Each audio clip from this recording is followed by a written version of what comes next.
Welcome, guys. It's another episode of Fight Talk Live. We're back. It's Danny Glover. It's October Red. How you doing today? Listen, all the better for seeing you, Danny. You know what it is. And yes, SWJ in there nice and quick with the quickness, nice and early today. Just the way I like it, SWJ. I don't necessarily like it fast, but I definitely like it early. Well, I guess hot video though. He's claiming he got there first. You don't know what kind of video that is. Well, I don't know. That's what they call themselves. So shout out hot video. Not too familiar with you, but thank you for joining. So yes, this week has been, I'd say, too eventful. Um, Your events. I don't even think it's even finished yet. Uh, Shout out Star Fox. But yeah, so many fights to talk through. Um, we can start even from Friday night um, with Josh Kelly versus Biu. Yeah, Bayu. Babe, Yeah, Babe. Bayu. Oh, here we go. Hold on. Let's get him in. You ready to come in? Shout out Daniel Botang. So yeah, Friday night we had the Wasserman card, Josh Kelly versus uh, Bu. What did you guys? What did you think of it? October? Did you manage? Oh, that was on Channel Five, right? So you should have seen that one. You know I didn't watch the Josh Kelly fight. I'm so sorry. I fell asleep. I do that. Sometimes when it gets around 9, 10 o'clock, I fall asleep. But what I do want to say before we go any further is shout out to you two for introducing me to that young potential star, Lucas Rohrig. Very impressed with him, and I've got to give credit to you guys for the videos that you sent me, for the fact that you guys says, "Yo, keep an eye on this guy, this cruiserweight from the UK," and what I saw from him. He's so compact. He's so tidy. I love the way he puts his shots together. I understand he may have been frustrated because he wanted to get the stoppage, but what I'm seeing there is, the up and coming like rise of a potential star because he's just so good at the sport. He's cute, he's compact, and I like the way he puts his shots together. And he just seems unfazed. He's got this dead poker face in the ring. So I've got to say thanks for telling me about him because if it wasn't for you guys, I wouldn't have watched that part of the show. No Yeah, no, worries. yeah. No, you're welcome. And yeah, just to let you know that um, Lucas Rohrig, he's back out end of the month on the 28th. So that's two fights this month in Active. the Nielsen Boxing slash TM14 show, which is headlined by Daniel Francis versus Joel Kaduya, who's Tunde's fighter. So yeah, loving the activity. So yeah, base. What did you think about the Wasserman card, Josh Kelly? You know I didn't watch that shit. I didn't know because weren't much to No, but see, was I'm it? telling you, I ain't watch it. I did have designs to watch the Rohrig fight. Um, it was late. Obviously, I was doing things again. I've got other commitments now, so frequently, sometimes I'm here, sometimes I'm not able to. But Mm. that was not something that was in my conscious at that time. So, no, didn't watch any of it. Okay. All right. Well, I'll give you guys a quick rundown because it weren't even much to see. Josh Kelly come out. He looks like he's definitely filled out in the weight. He hit the guy with a little double left hook. Weren't even much powering on it. The guy went on the floor and just didn't bother So, getting up. Danny, apologies, right? This is a big week, right? There's been about 7 different cards on, a bunch of other stuff. There's a lot of other news. In my opinion, and obviously you guys can tell me if I'm wrong. Do we need to hear anything about Josh Kelly? Like, is it really worth talking about? Can we move on, please? Yeah, well, that's it. That's the fight. He hit Okay, him with double cool. left hook. The guy didn't get Let's up. go to the next thing. Let's go to the next thing. So I'm on that time today because there's a lot of stuff that's worth talking about rather than Flavius Bia. You know what I mean? But well, yeah, you guide us, base. You guide us, You know, base. Where do yeah. you want to Let go? me all right. Sean. Let me take. I'll take control of the show. All right. So I think it's only right. There was look, like I said, there's a lot of cards on.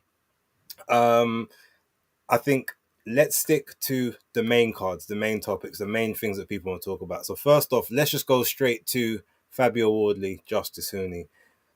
Forgetting the undercard. Yeah, The same. So only I didn't watch it. yeah, the only fight I saw was Pierce O'Leary and Liam Dillon. It ended the way I thought it would end, but main event. Let's talk about that now. October, I want to come to you first. Yeah, yeah. Because obviously last week you had said, talk to me about Justice. I've not really been sold on anything that I've seen, but I've heard stories, and then you was talking about your conversation with Dave Allen. Yep. So what I'd like to ask you about this fight was, number one, has your opinion of Justice changed since then? Has he Yeah, gone shot up through in the your roof. estimation? Shot through Has the he roof. gone down? Okay, and how Shot did you see through it? the What do roof. you think of the fight? I thought it was a damn good fight. I thought that he was breaking down Fabio, breaking him down. And when I say that, his attack was consistent. He reminds me a little bit of Joseph Parker in his stature and in the way that he moves around.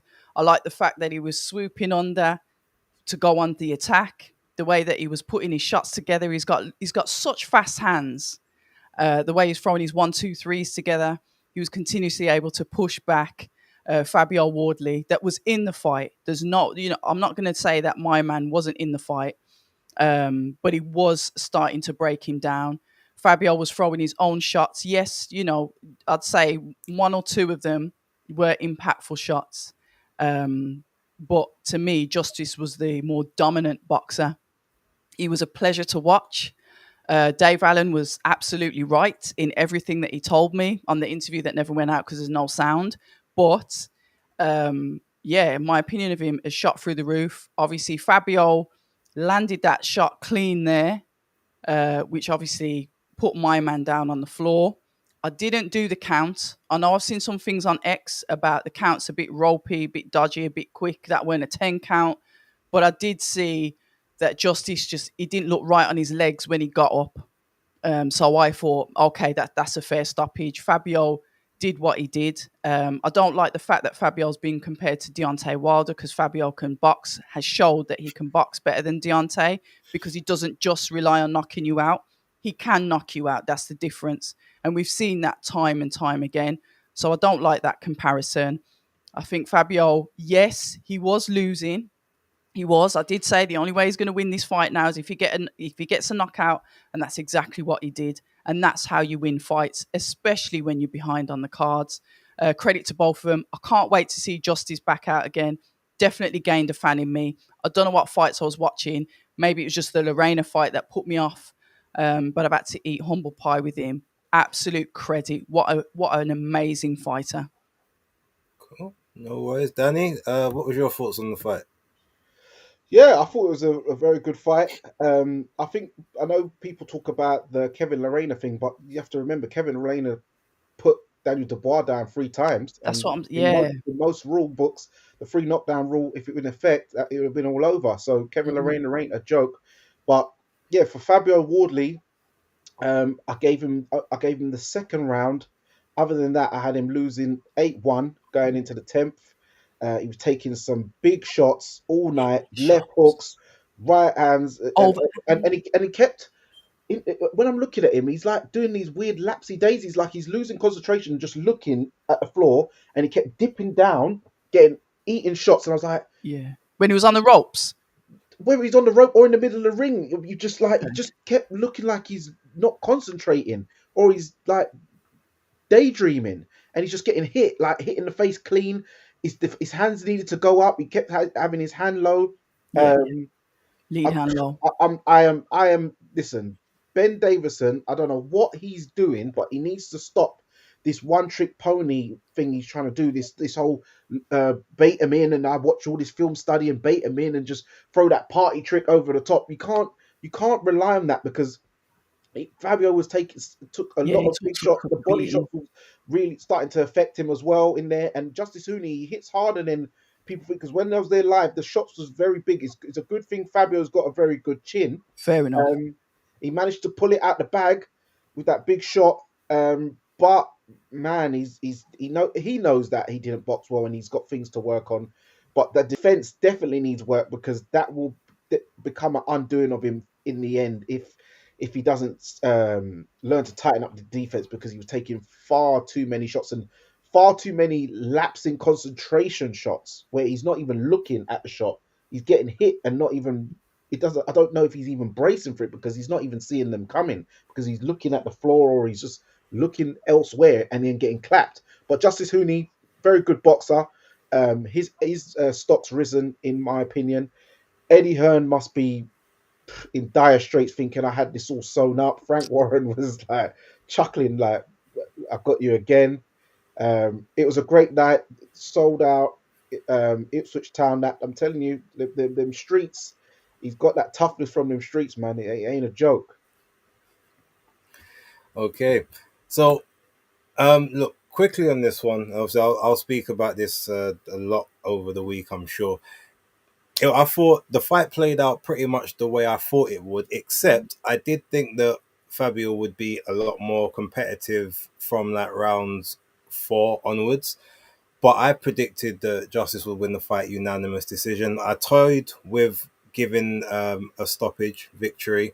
At one point, I was going back and forth. This was literally one of the hardest fights I've went to predict. It took me all the way up until Thursday night to finally put in my picks for my predictions league.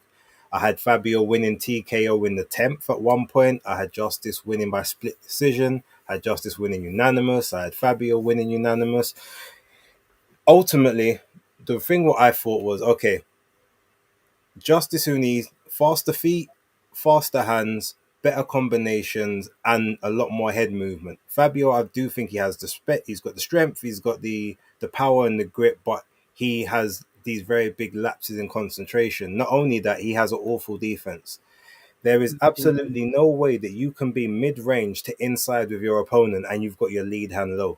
Like that's criminal. And Suicide. I don't understand how someone gets away with that.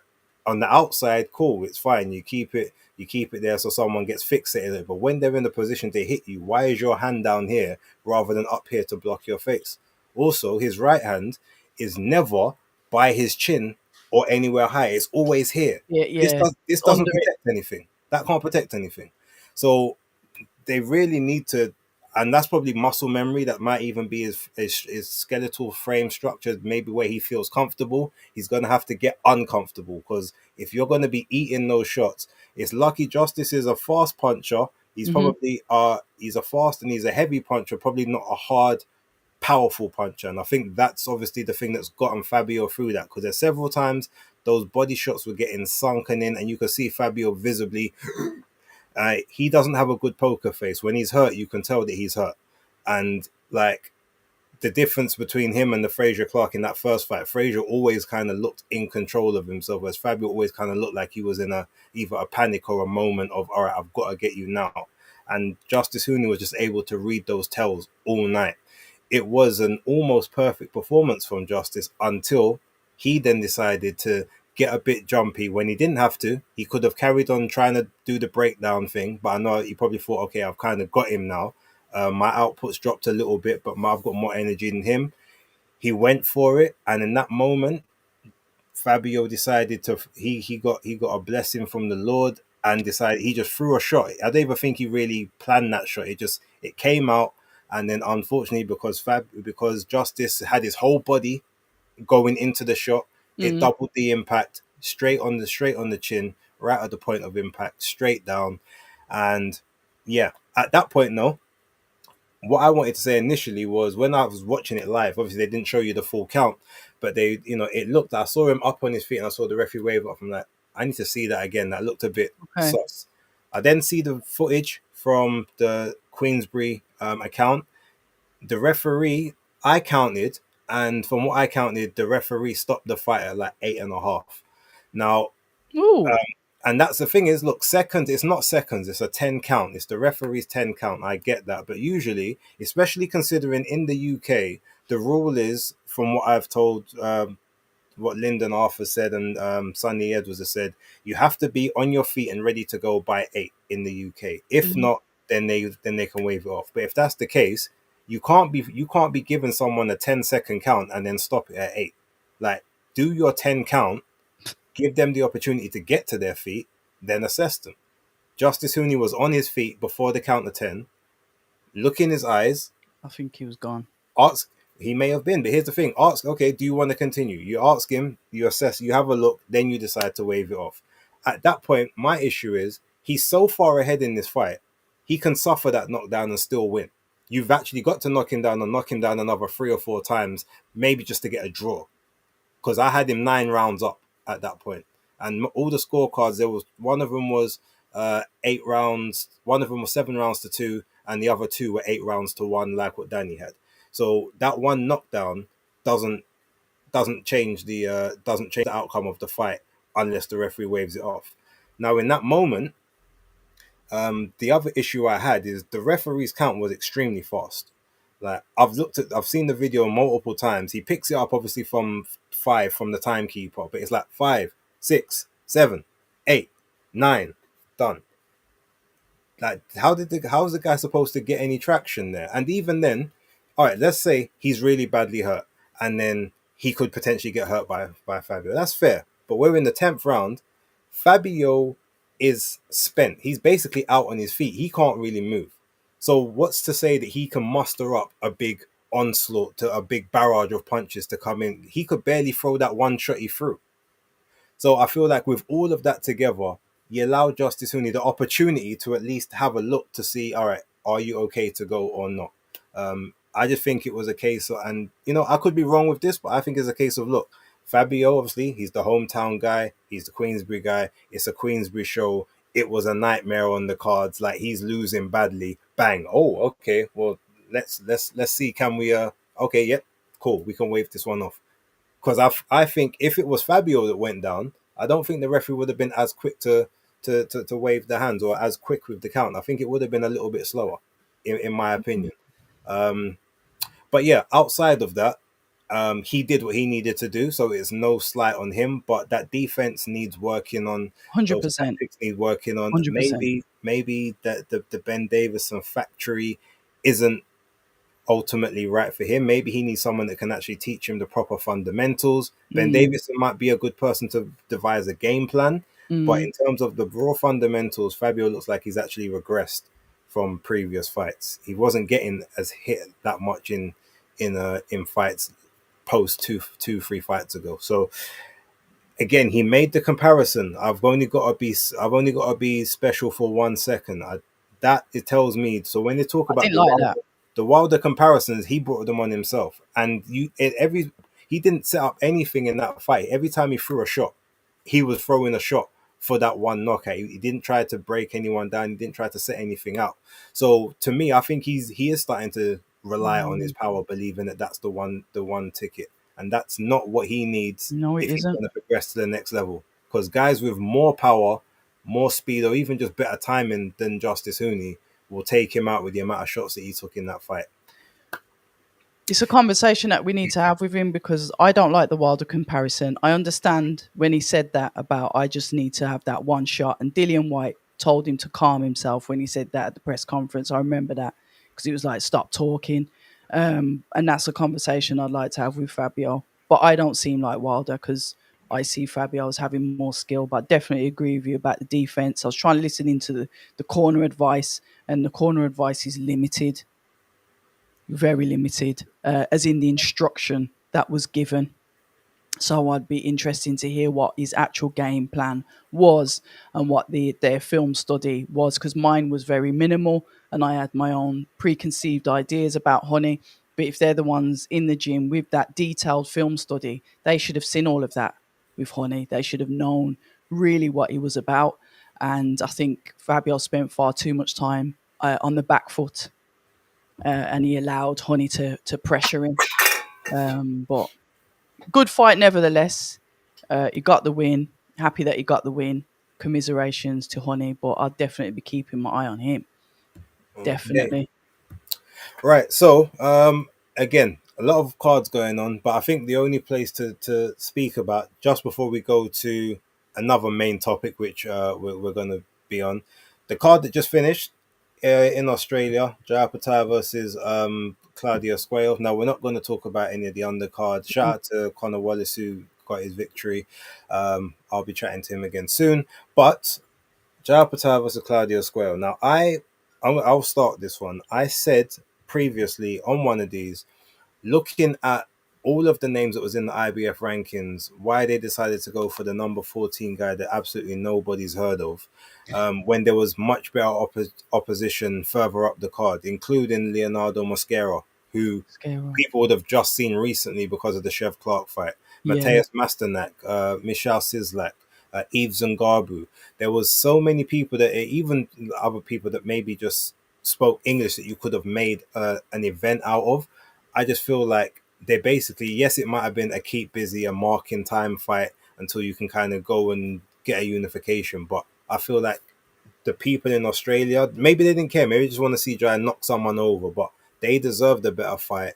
Jai deserved a better opponent, and it was just five. It was just 5 rounds of beatdown with Squayo just about managing to land maybe 2 or 3 shots, and that's only when Jai allowed him inside the pocket, and that was just so he could do his work. He also Jai was robbed of a knockdown. It was a clean body shot in the ribs, way above the net, way above the belly button, and Mm. somehow the referee saw it as low.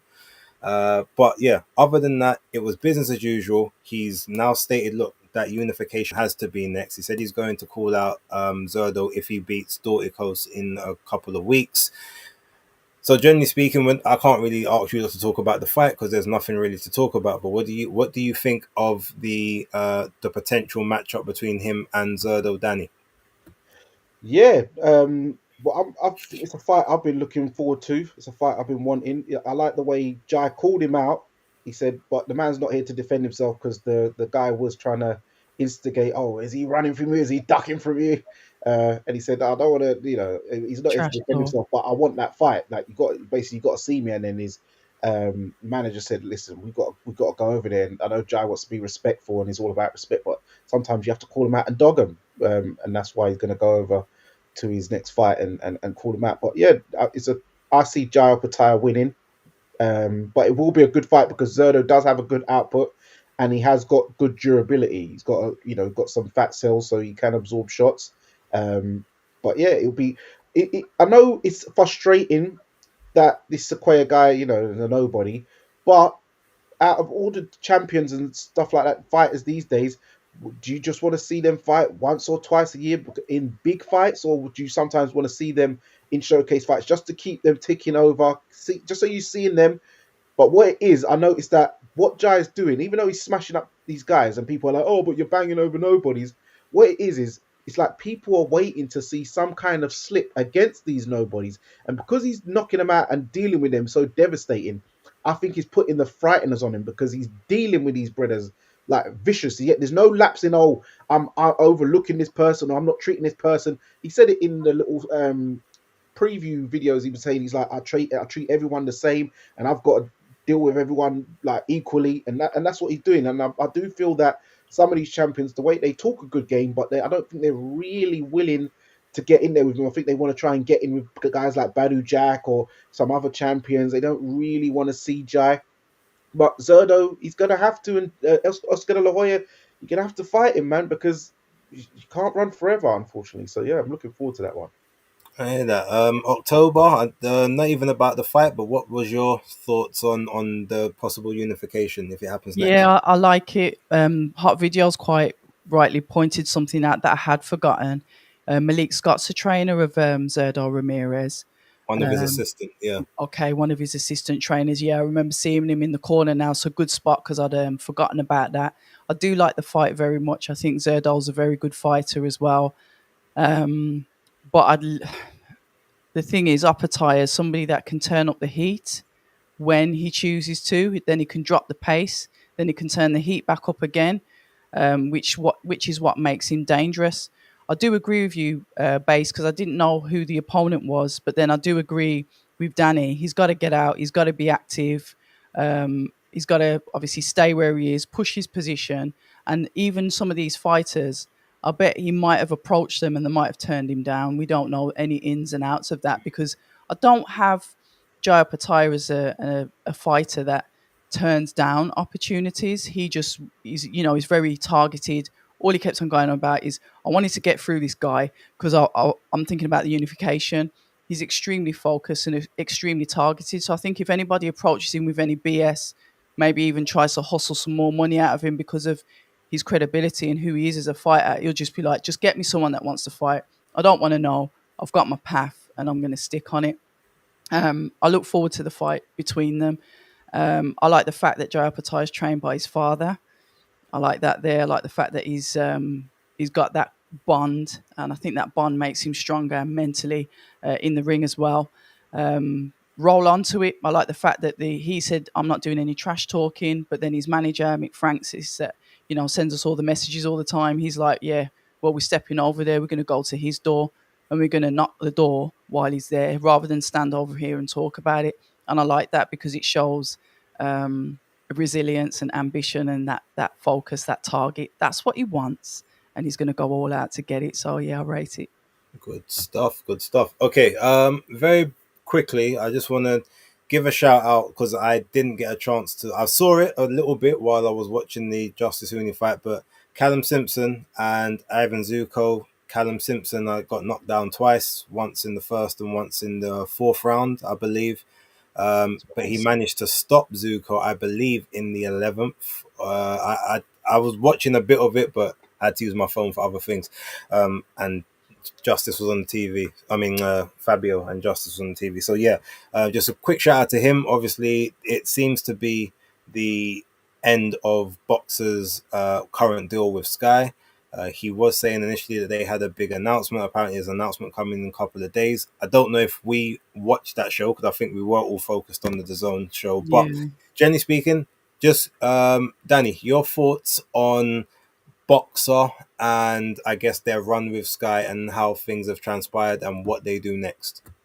Yeah, so quickly on the Callum Simpson one, I didn't even see any of the knockdowns or happened to him. I just heard about it, but I did see a clip of when he dropped the Zuko guy, and to me, the ref just waved it off like a save a man. I know people talk about the Fabio one where the ref was like, "Okay, yeah, this is a nice opportunity." It looked like that was the same thing, but even worse, what happened with Callum Simpson. They thought, "Oh, perfect opportunity. Yep, we're near 11th round. Oh, yeah, perfect. Let's just wave this," because Zuko looked fine on his feet to me. But regarding the deal with Boxer and Sky, yeah, it's an interesting time because there's a lot of fighters. I think maybe why they wanted to get Adam Azim out. I think I heard it was his last fight on his contract, so they wanted to honor that. But his opponent got caught doing sweatsuits and saunas and all that type of stuff, which is against the British Boxing Board Control rulebook. But then, there's other fighters for the right price who are allowed to get away with that. So there's a bit of inconsistency there. People like Caroline Dubois, Ben Whitaker, it's risky times because they could get snapped up by other promoters. So Boxer's going to have to figure out a channel very fast. I don't know if TNT or somebody's going to try and pick them up, but it's a very risky time because there's showcase fighters who are going to need to be on TV. You cannot put them behind the wall or in your call on some Miranda Carter type business. So yeah, Ben Shalom, he's in a pickle right now. Yeah, but I hope he gets through this and he's got something in the works, but it's dangerous times right now. Look, October, you obviously were the first one in that sort of Shalom and the Boxer camp from back in the day when they invited you in. What's your thoughts on how everything's gone?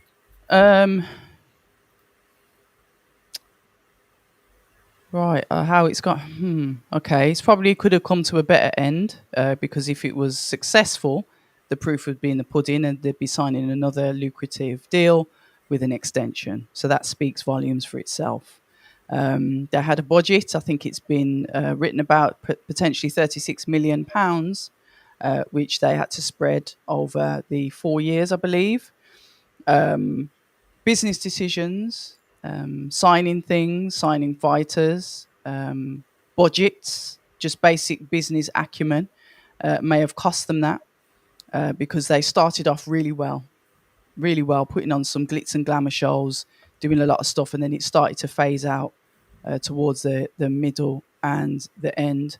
He mentioned something in the interview that he did with Ayman Khan from Seconds Out. So shout out to Ayman Khan, shout out to Seconds Out. A very informative interview, so thank you for that. Because I got some answers, but I also got some questions.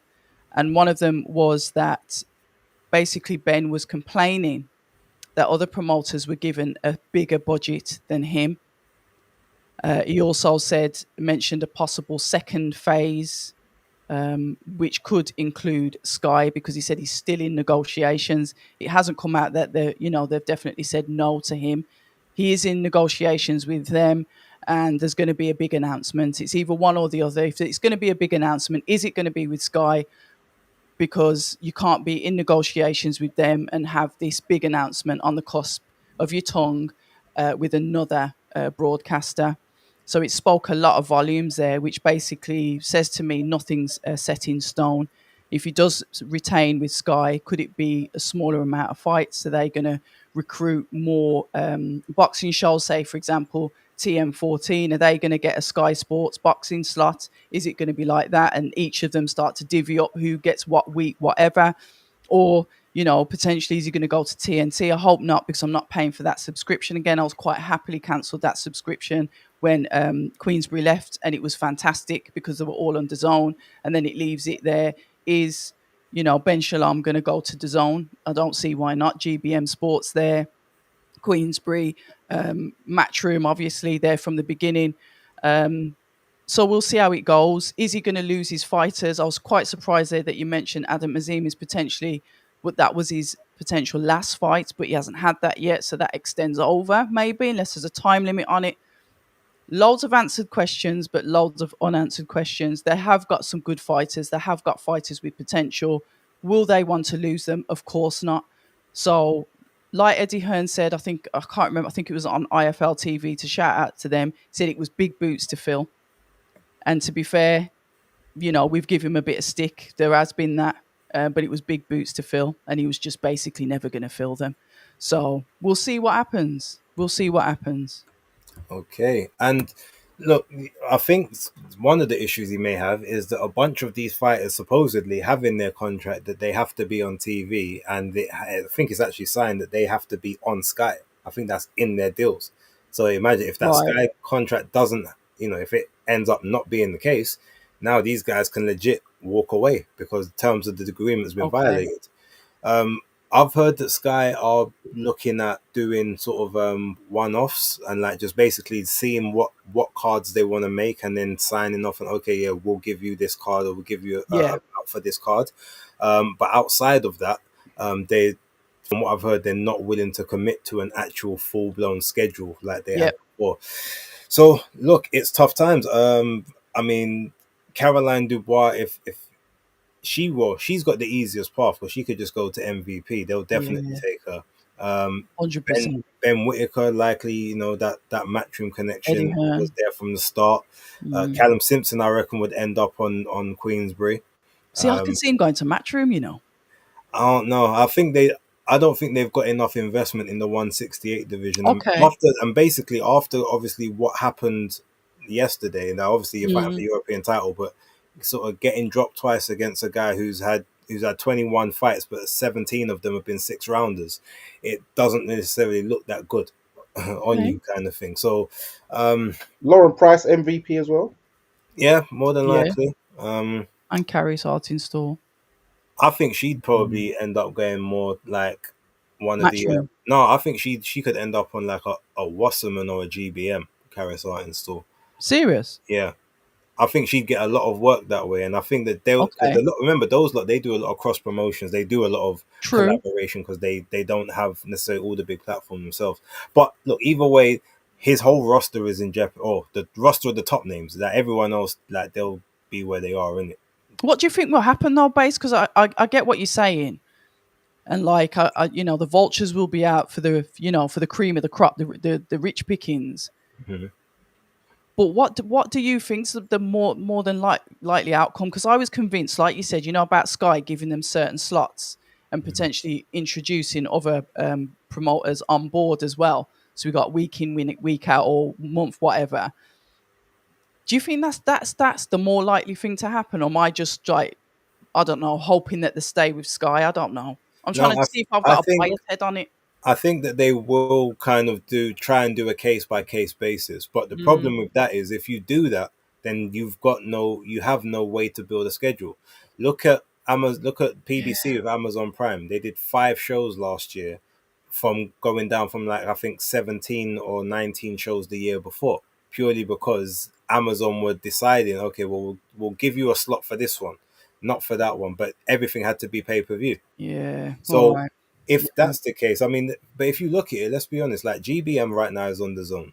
Do Yes. they want the Sky contract? I don't know, because I think Izzy is doing quite well with the slots he gets on the zone. Yep. He's not combating with anything else for the most Nope. part. Like all the other little small promoters, they're all on the zone as well. Will the small hall promoters be big enough for people to even bother to tune in on Sky? Because most people really watch Sky for that, like they watch it for the casual fighters more time than Yeah. not. And then you find the little gems on the undercard afterwards, but you need the big name. Mm, Whereas the zone, because it is such a sports heavy platform true. based for boxing, you're gonna get more people who are just there for the boxing. So I don't think it would work with Sky if they didn't have a big name promoter there and then with everyone else kind of housed around it. And I Yeah. just don't think, unfortunately, that Ben is that big name promoter. He started off, like I said, like Jay Z said, had a spark when he started, but now you just, and I won't say the rest, but you know what I mean? There was, the candle burned bright, but it burned Mm, fast. And that unfortunately seems like what it looks to be. But look, I think Ben's a cool guy. He has some weird tendencies, but overall, I like a lot of the staff at Box Ask Guy. So I hope that they do figure that out and they get something sorted, or they go to the zone and I can just have everything in one place and pay one subscription. imagine. Although to be fair, I've got Sky and TNT for football anyway. So yeah. Nah, I'm not Um, doing TNT again. No, I don't. Okay, now look, we've gone through that. I think it's time to talk about one of the big talking points of this weekend. It was supposed to be a nice little fight between Keyshawn Davis and Edwin De Los Santos, and Keyshawn Davis decides to come in 4.3 pounds overweight. So not eat. So goes to show he didn't even try to make the weight. What the hell? Maybe didn't really offer any apology. So we thought, okay, that's bad enough. Then on the fight night, shout out to Abdullah Mason, ended up taking the main event spot against Jeremiah Nakatila. Good performance. We'll talk about that in a moment. But Keyshawn's older brother, Kelvin Davis, ends up getting beat by Nahir Albright, which was a surprise. I thought Kelvin would have enough just to get by Albright, although Albright is he's a very good fighter. But I think it was a majority decision. One card was a draw, and then he won the others. I think it was 96, 94, 97, 93. It was a Okay. comprehensive, good victory. Okay. Goes backstage, and then all of a sudden gets accosted by Keyshawn and Keon Davis in his dressing room for absolutely no reason. Apparently, then gets headbutted by Keyshawn. He shows the lump and the little scar that he got based on that. They end up in this another brawl outside where Keyshawn's got his 2-year-old son in the stroller in the mix of a melee with, I guess, people must have came from the side hearing about what happened to Albright. I'm gonna give my take and I'm gonna let you guys go because Mhm. this whole situation has frustrated and annoyed me from it happened. I've been a big advocate for Keyshawn Davis, even after the failed drugs test, because it wasn't technical drugs, it was cannabis, Weed. weed, Mm. fine. But you lost the victory to Nahir Albright because of it, funny enough. Now, this guy comes back. He's done nothing except do his job and beat your brother. Like, you have already put yourself in a horrendous situation by not number one, not trying to make weight. Number two, not trying to make any apologies, talking about, yeah, look, I've just been here too long. I couldn't make the weight. Bear in mind, you made the weight perfectly 4 months ago. What have you done in 4 months why you now can't even get down to 135.6 or 35.6? Like, why are you 4 pounds over? That clearly means that you did not bother. You're in Mm. your hometown. You're in the town that you come from where people have paid tickets to see you fight, and Mm. you've probably gone there thinking, oh well, De Los Santos, oh well, he'll fight anyway, so I don't really want to make the weight. He'll still fight. They still get to see me. Nah, brother, this guy said, you didn't even try to make weight. There ain't no way. I don't care what money you want to offer me. The fight's off. Yeah. I've put myself to make this 135 after being out the ring for 2 years, and you couldn't be bothered. And you think because it's your hometown, I'm gonna let you do that on the show. I respect Edwin De Los Santos for that. I Yeah. don't like Samson Lukowicz, but I respect him for what he did there. And from what I heard, De Los Santos got his full purse, or at least got some of it. So No, full. he got his full purse. Oh. Brilliant. Lovely. Lovely. And Even Keisha better. was supposed to get $1 million for that fight. Now he's $1 million down plus his sparring, all that. Good, serves him right. Oh, So there's that. That's one thing. So you think, all right, keep yourself to yourself, be calm, be cool. No, this brother's out. He's all out in the crowd, laughing and joking with people like he shouldn't be ashamed at this point, yamming on popcorn and all other stuff. What like what no shame. what optics do you think that looks good, Mister Businessman? That's the thing with me. If you were a businessman, your company would be bankrupt right now. You would be in liquidation because none of that made sense. Then your brother, bearing in mind, here's the joke: Kelvin lost. Kelvin's the one telling these men, "Relax, what you doing?" Yes, he's the older brother, so you would think he's got the most sense out of them. But why are you, man, jumping a man in his changing room Insane. for winning a fight? What? Because it's in your hometown and you feel like you're protected like that? That's pure bitch move. That's. I don't even know the words I want to say because I don't want to get anyone demonetized or shut down. But I'm just told I'm off the train now. I Yeah. respected this guy. I respected his journey. I respected his hustle. I've seen all his shoulder programming. I think he's still got skills, but I'm telling you now, not even just that. I've heard some other stuff from him recently. He's been glazing Tank Davis for some reason, even though you really should have been looking for a fight with him. He's been talking about he don't want to fight Raymond Muay for the IBF belt because they'll put the hydration clause on me. Then people tell him, nope, there's no hydration in the unification. Oh, well, what do I want to pay for more sanctioning fees for? Basically, the truth is the reason why he don't want to fight Murataya or fighting for that belt is because guess who's next in line when they win their next fight? It's Mr. Andy Cruz, the guy that beat you 5 times in the amateurs. You Ah, don't want those problems, Oh, especially knowing that you're going to be tight at the weight anyway, and he's quite comfortable. The same guy okay. that's been talking for the last 2 years since he turned pro is like, well, boy, Keyshawn, Let's let's have run it. it back. Let's run it back. You didn't want those problems. And it's clear to see that now you're doing any and everything to get away from that fight. But not only that, you're doing any and everything to damage the star brand that you had. Because you were the next in waiting in America in terms of superstars. You had the following in your town. You had the fan friendly style. You could speak well. You could market yourself well. You had everything going for you. Fucked up with the drug test, but people forgot and forgave because it was only marijuana. It wasn't performance enhancing. Now your reputation is in the gutter, and I don't know how you get it back. You know what, big man? Good luck. October. Mic drop. Mic drop. What's Mic your drop. opinion on this That situation? was just, I have to get off. but you know what? But mic drop moment, base. That's pure facts. I can't disagree with absolutely anything. I think it's appalling. I think it was classless. I think, like you said, you've worked so hard to build the brand, and then you just ruin it. The attitude is very unprofessional. I agree with everything you say, base. Anything I say is just going to be a repetition, and it won't sound as good. You were there with the hard hitting facts, so good luck to him. I concur. All right, Danny. Like I know you got some sauce to add to this. Bring that Blue Bar energy. Let's go. yeah. I'm with Normally, I don't agree with a lot of things Tim Bradley says, but with Tim Bradley was hit the nail on the head. I'm off, as you said. I'm off the train. I can't respect this guy.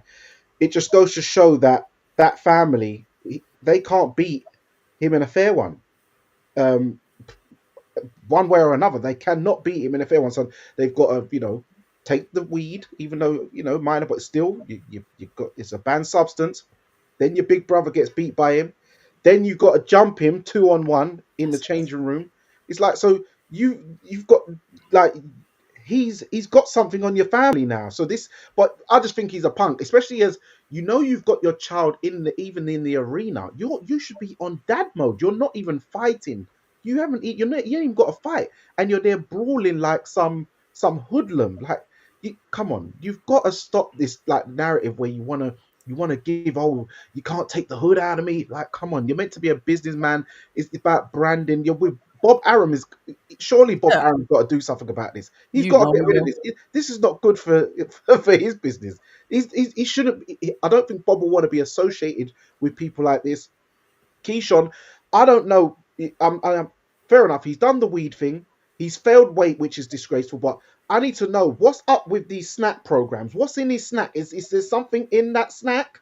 Because it seems like some kind of rage going on with this young man. something's happening with this rage. There's a bit too much rage going on for my liking.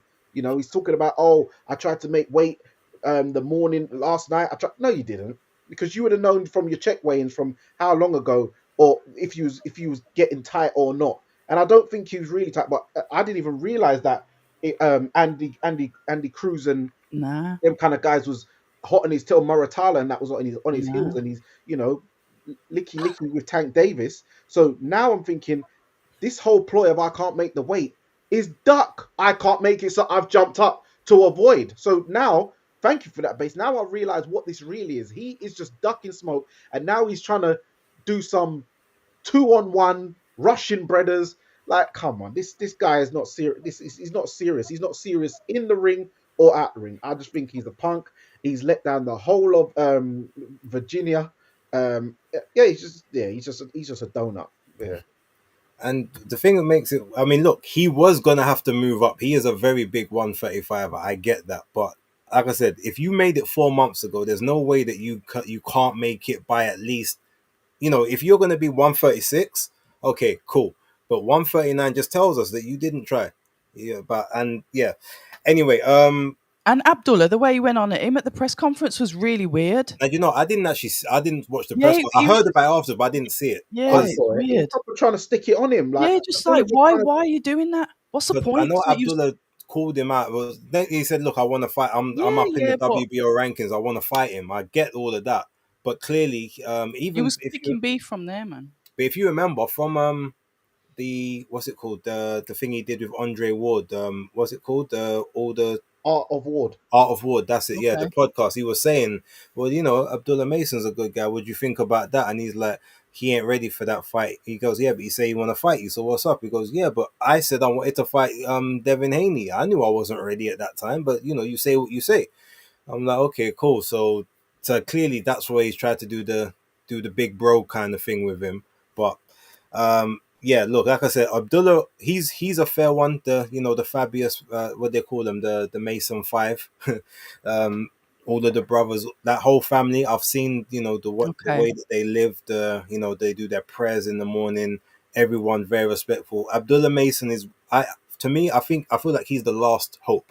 If he can't stay on the straight and narrow, and 21, he seems to be extremely level-headed, very nice, young, his dad, the whole family, like beautiful, everything that they do, that I've seen, I'm like, yes, this is the guy. If he can't crack it, then America's it's in the bin, because that self-destruct gene is very hard, and it is very present. I'm hoping that he doesn't succumb to the same issue. Right. Shout out to Abdullah Mason, because I didn't see all of the fight, but him and Nakatila, it was almost punch perfect. Like the skills, he is the next one up, as long as he stays on the straight and narrow, keeps calm. 21 years old, like that is that's the guy. That's the one that I have my hopes on right about now. Did any of you watch the fight? What's your thoughts? Yeah, I watched it. Highlights for me. Pot shot him with the right hand, had man rocking and rolling. He dissected him. It was really good stuff. I was really impressed with him. And as you said, but I think he is the goods. I think with the dad's not, like, for instance, I think Floyd Schofield as a kid is cool, but because he's got a mad dad, he could end up getting like taken off the rails. But with Abdullah Mason's dad, they all seem wholesome. So I think he'll be okay. I think he's going to be the one. So yeah, fingers crossed. But I think with that setup, he looks like they're going to be fine. So yeah, great performance. It just goes to show you that clean hearts win, because he came with a clean heart at the press conference. Keyshawn Davis looked like he wasn't just trying to big bro. He looked like he wanted to try and set something off where he could try and punch him on the stage. He wanted to fight him. He was fishing for beef. Yeah, he was pushing for him to say something where he could attack him. Yep. But Mason didn't give him that opportunity, and then Abdullah ended up being the main event, taking the show. Imagine stealing the thunder, and he's going to steal his fans now. And he would have got more money for having to be main event as well. Okay. Yeah, I'm saying. So you see how God works. So yeah, it's good. It's good stuff. Well done, Abdullah, for staying professional. And Yeah. Right, October. I know you watched highlights, so you don't even have to talk about the fight. But Yeah. Abdullah Mason, what's your thoughts and opinions? I like the setup, like you said. I like the family setup. I've mentioned it before about Jay Patai having his father as a coach. I saw it with Abdullah Mason, especially when he won his fight the other day, and his dad was giving him that advice, even though he hadn't even had his hand raised yet. He was still giving that talking to. I didn't know it was his father. I was just saying, shout out to the coach. Was commented, and people were like, that's his dad. So he's in good hands. We do know that sometimes the dads can take center stage, and it can often ruin it for the fighters. But I think with these guys, they seem more level-headed, and I don't want to preach the future that I don't know, but I'm literally keeping my fingers crossed for him. I like his style. He's compact. He was bullying his opponent, knows how to push him back, knows how to take the lead in the ring, which is nice to see. He just didn't seem to want to let his opponent get anywhere near comfortable, and was constantly trying to push him back to say, I'm the one that's running this dance. And I like that about him. So sky's the limit for the young man. I wish him all the best. I kind of like that all of this good stuff has happened to him because of, like I said, from the press conference, I saw that and I was like, why is that happening? Why are we even here? Because I like Keyshawn Davis. He was one of the fighters that I looked up to as well. But it seems as if the tables are going to turn. And like Danny said, clean hearts win. So I wish him nothing but the best. He's got a fan from us here in the UK. So we'll definitely be keeping an eye on him.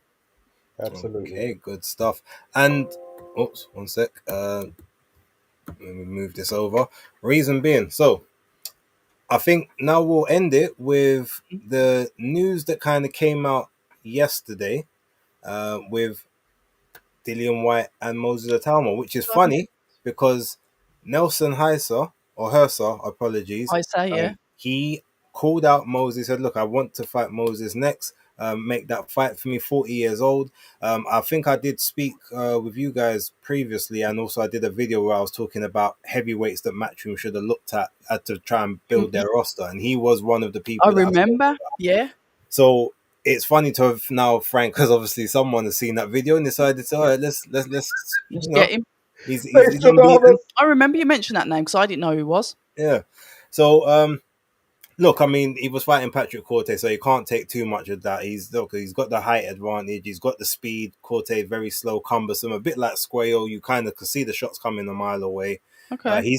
He's got a little bit of the old school Tyson Fury about him, but with the punch power, or at least the punch setup of like a Vladimir Klitschko, like a lesser skilled version. But that's kind of what I saw. He definitely did the herky jerky, that sort of movement, but he had decent pop, and he had good reactions as well. Mm-hmm. But yeah, he wanted to face Moses Atalma. Moses is probably, then when Moses started smiling, I was like, I wonder why he's smiling. And then I stopped because I've already got a fight in the works, so you have to wait. But yes, we've heard that potentially he is facing Dillian White. Ray Ford is facing Anthony Kakache, and there is another fight on that card. Nick Ball, and I can't remember his name. Sorry. no, I know who but he's a guy. He's coming up from 122 pounds. Okay. Sam Goodman from Australia. That's who it Oh, is. thingy, you already punched him up. Yeah. No. The thing is, he didn't. Remember, he was supposed to face Inoue. Yeah. He was supposed to face Inoue, and then got the injury on 2 occasions. So with the cut eye. So I was like, yeah. But this is, for me, I've said it about, and I just want to talk about like the Nick Ball thing for a moment. Look, Yeah. I like Nick Ball. He's an action fighter. It's all action. I appreciate it, but they're just basically they're feeding him puddings, basically, in the nicest possible sense. His last 3 fights, if this one is now about to be a layup, and people say, oh, but he had the 2 hard fights back to back. But guess what? You had two voluntary title shots. Like, it's not like, oh, you had to fight, like, the killers of the division. There was no, you got gifted 2 title shots. One of them you got a draw, which I believe was correct. The second one, I believe you got a gift decision. But since then, you've been on easy street, and now you're fighting Sam Goodman, who is a legit 122 pounder. Like, he is not going to look like a 126 pounder next to Nick Ball, and Nick Ball is not the biggest of them either. So that just goes. So I don't really like that part. But the reason I think this video has been titled "Bad Business," apart from the Keyshawn Davis stuff, is Dillian White taking the Moses Atama fight. As much as I don't understand the reason for it. If I'm gonna be now, look, Dillian hasn't looked great recently. He's obviously he hasn't had the last fight, so he didn't even get the chance to get that last bit of rust off. So he's been out of the ring for a little while. Obviously, the hand is a bit mash up, but Moses Atama is new generation. Yeah. It's like even if you were say to beat him, that doesn't help you at this point because that you need to be in the generation of the guys of the same generation of you, but the people that are closest either to the belts or can get you closest to a belt. As much as Moses has a high ranking, everyone will say, "Oh, well, he's 20 years inexperienced." You won't get the full Won't amount of get credit credit. you need if Okay. you win that fight. But the high probability is that you get iced and quite badly because even your experience, you're not. I don't think you're fast enough at this point in time to be able to deal with the speed of this young boy. The whole thing just doesn't make sense to me. And as much as I am, I think I'm maybe the biggest Dillian fan out of all three of us. I could be wrong. Maybe it's joint, but I don't like this move for him. This doesn't feel like good business. This does feel like bad business to me. And if it's just about a big check and okay, I'm gonna give this boy some rounds, and you're taking that position, cool. I get that probably the world titles are well past you at this point, but Mm, I I don't like this fight for you, especially after the like I said, the injuries and being out of the okay. ring as long as you've been out and stuff. It just doesn't seem right. But that's my opinion. October, I'm gonna bring it back to you because obviously you're a very big Dillian White supporter as well. What's your Yeah. thought? Um, Dillian will fight absolutely anyone, and he actually doesn't care about losing, about stuff like that. He just wants to fight. I guess that there could have been the Lawrence Okoli fight for him. Obviously, we don't know what's happening with Joe Joyce. That went in the bin ages ago. There is fights that he could have took because at the end of the day, Lawrence Okoli is WBC #1. So why not take that fight? They know each other. Even though Lawrence Okoli is still a newer generation to Dillian, he's still closer to him than, like you've mentioned there, Moses, because Moses is the new world, isn't he? So I get it. On the surface of it, it looks like they're just feeding Dillian to Moses. They say you're only as good as your last fight, which he fought Tete, and then maybe you couldn't complain that much, but then you saw Tete go out like that with Fraser Clark. So then it adds more like, okay. I'd say that Moses is the favourite. Moses is definitely the favourite. But I know that Dillian is still dangerous, and I guess that's why they're making the fight. I guess there's some good money involved. I don't know, like the ins and outs of it. It hasn't even been officially announced as yet, but everyone's talking about it like it has. So I guess in the next few days we'll see. But I know that Dillian just doesn't. He doesn't care who he fights, and I can say that because I've spoken to him several times, like not on camera. He just wants to fight. And make it, make his money and look after his family. That's his kind of opinion. I think he's gone from, when he was waiting like 700 years for the WBC, he had his heart set on Wilder. That never came out. And then he ends up getting, knocked out by Tyson Fury. I think from then he was just like, you know what? I've just got to make some money and I'll fight anyone. And that's it really. Money talks, I guess. He'll be paid well for that fight. He Little will be. caveat to the Tete thing. Look, it looks bad in the light, but let's also remember that Tete was vehemently protesting being stopped. He was still By lucid. Fraser. Yeah, Yeah, at the yeah. time it was a bit of a special by the referee. So We've had a just few. wanted to kind of put that caveat No, because I obviously hear that. it looks one On round, one paper, round. Yeah, if you but didn't when you want. see it, you could clearly see that Tete Yeah. was still had a bit left in him, and Okay. he wasn't getting hit with the shots. But yeah, Mm. Danny, what's your thoughts on Dillian and Moses? Yeah, it's a very it's a strange fight. It's like I feel that in one sense you'd think is Dillian just being used as a name to build and basically pass the torch on to Moses, but then as October saying that she spoke with Dillian and he doesn't really care. He just wants the fights and the money now. Um, and yeah, as you said, even if he does beat him, Moses is not. I don't even say he's the next gen down. He's 2 generations Yeah, behind him two gen down. Yeah. because there's the beginning guys. Dillian's at the end part, and then there's the middle ground guys in there. Lawrence Coley. Yeah, mid 20s to Mm, early 30s type thing. So it's 2 gens down. So it's like you're just the old man who's going to get mashed up, kind of like when Amir Khan got the Barrera fight. Like we know okay. that's not really Barrera you're fighting, but you're getting the scalp. Okay. So even if Moses does beat him, history will show that it's like when Frank Bruno beat up Joe Bugner. You're not really going to get much credit Credit. off of it. It just sounds good for the time, but when the annals of history play out, it's not really going to be a good scalp. Say as when Povetkin knocked him out, or when AJ did, when it was even Stevens and stuff like that. Yeah. So it's just one of them things to keep Moses busy and a brand name to get him more familiar with the general public, because so far Moses hasn't fought anybody that the general public would really know and understand about. Whereas Dillian White is a He's a brand name, name. a He's a household name. He's yeah. had remember he was pay-per-viewing and he weren't even No belt. no belt. Yeah. So he was Yeah. pay-per-viewing O2 Arena sellouts He's a and stuff like star. that. So he's He's a done very star. well for himself, Dillian, at the end of the day. Yeah. He's got a business outside of boxing. He's got his management company.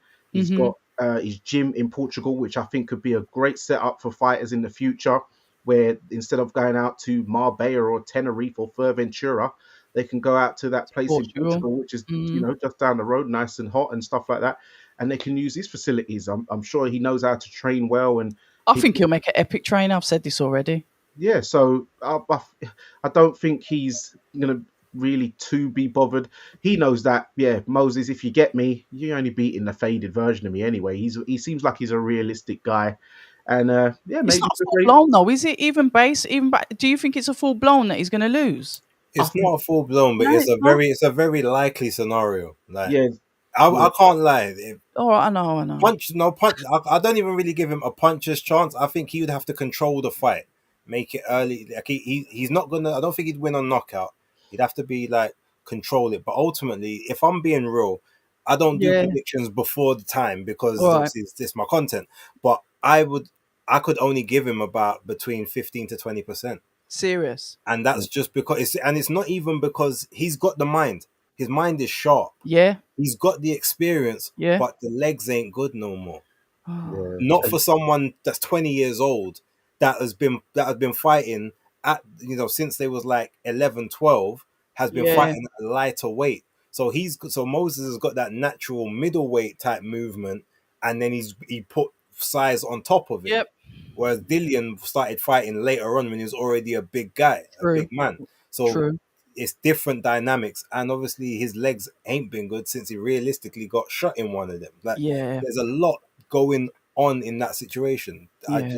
It's I very, hear. very harsh to think that he will get that. And this is someone who everyone knows I'm the biggest Dillian White. I've always Yeah. backed Dillian White, no matter what happens. And he knows it as well. Yeah, but I He can't. knows it as well. Like I said, if he's just gonna fight and he just wants to have fights now and that's it. He wants to fight.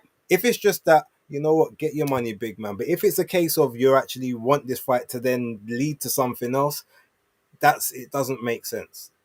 Like I said, bad business in that sense. Yeah, and lastly, it is like an old man thing. But Dillian, if he is going to win, he is going to have to try and old man him. But Moses does seem too sharp, too fast. Sharp, Remember, man. Dillian's got a child older than Moses. Yeah. So To be fair, so have I. So yeah, that puts it into perspective. no, but I'm saying like Moses is young enough to be his child, because Yeah. Dillian had a child at 14 years 13. old. He's 16 years older than Moses. You see what I'm saying? Man. So that's what I'm saying. It's 2 gens down. It's a lot going on there. There's a lot. But well, I mean, look, shout outs to everyone on that card. Hopefully they can I mean, look, it's supposed to be, it's like an accompaniment card to some other event they're doing. It's a free fight card, which is not something you usually see at Riyadh season. Okay. That's what the ring normally do. But you know what? I looked at the fights themselves and I just thought, these don't really seem Riyadh, if you know what I mean. Like they seem like they should just be regular Matchroom Queensbury type cards. This doesn't seem like what Riyadh season do, but it is one of their out of season type things. So Mm. hopefully it will be if anything, let's at least let it be a spirited effort and it goes some rounds, 6, 7 rounds, something like that, 8 rounds or more. If it can go the distance, brilliant. So both guys can get what they need out of it. But yeah, outside of that, look, there was a couple other cards on. I just want to give a shout out to Beatrice Ferreira, who beat Maria Ines Ferreira on the most valuable prospects card. Brie Howling got upset defeat against Naomi Cardenas on that card as well. There was a brilliant knockout from what's his name, Alexis. I think his name's Alexis Capaldo. It was on the prelims part. Anyone who wants to check out on the YouTube highlights, they definitely put that out. It was a very fun looking knockout. Other than that, shout out to Selfa Barrett. He fought yesterday and nobody knew about it, but got third round TKO. So his relationship Gallagher. with Gallagher, Joe Gallagher, is looking like it may start off bearing fruit. Ranchon Cruz got a Yeah, I haven't even watched that, Franchon. And what about the heavyweight guy? Stanley Wright. He got dropped heavy, but lost on a technical decision due to a cut. But he was well behind. He got well beat. But yeah, Franchon Cruz. It was she got the W, but it was very controversial. Most people had the Mexican lady winning the fight. Okay. But Brandon, I guess. So yeah. Well, I'll check it out. Salita Promotions. That was Shout on out to the also my guy Junto Nakatani, 6th round seventh. stoppage victory. Smashed up the to cut what's his name? No, Tamika Mashida's eye. And, Yeah, I think it was the 7th round. It got stopped.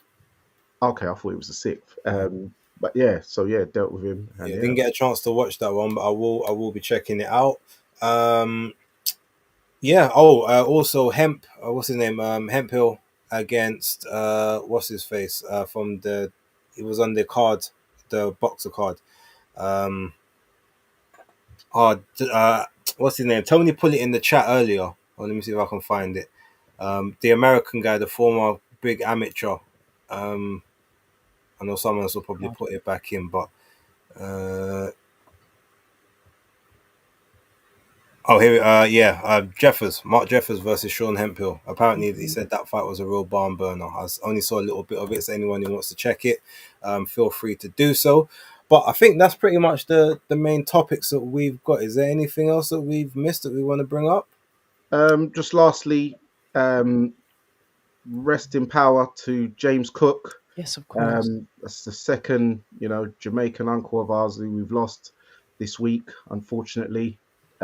Great fighter, former British, Commonwealth, European champion. Also a trainer as of recent to Anthony Yard. And it was a shock to the industry and the boxing fraternity, because he was just at the amateur show last week with Tony Cisse.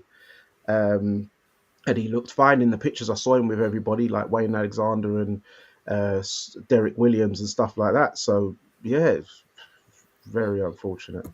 Look, it goes to show that as much as people look okay, sometimes they're not. Always gotta try and keep love in your heart as much as you can. Try to be I say a good person, but good isn't something you are, it's something you do. And try to be good and do good every day. And hopefully when it comes to the end of your cycle, you reap the benefits and the rewards.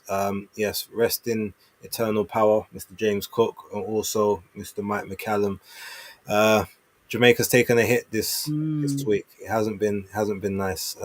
October, anything you want to say about that? No, just that, obviously rest in peace to James. It's nice to see that his team have put out things on their social media to say, their thanks to him, especially obviously in being part of Anthony Yard's team. So obviously they've put some bits out for him, which is good to see because they would have worked with him more recently. Never had the pleasure, but always heard good stuff about him. And yeah, listen, guys, all of you guys in the chat, we really appreciate you. If you can, sub to the channels. I'm enjoying this working with Base, working with Danny, and when Maestro can get in, there is a time delay difference. I get that, but we are a solid team. We're not going anywhere, and we're here to keep you guys entertained, keep you in the loop with what's going on, and obviously give you our opinions. You might not agree with them, but you're here listening. So I guess that you'll understand some of it, even if you don't agree with it. So we appreciate you guys as well. Need to let you know that because there's 96 of you here in the chat that are spending your time on a Sunday with us. So yeah, much respect goes out to you guys too. Lovely. And look, I guess with that, ladies and gentlemen, we will end it there. Danny, I know you've been itching, so go. You do what you do, guy. There you have it, guys. It's another episode of Fight Talk Live with Danny Glover, Base the Kid, and October Red. And remember, guys, persistence beats resistance. You know where it is.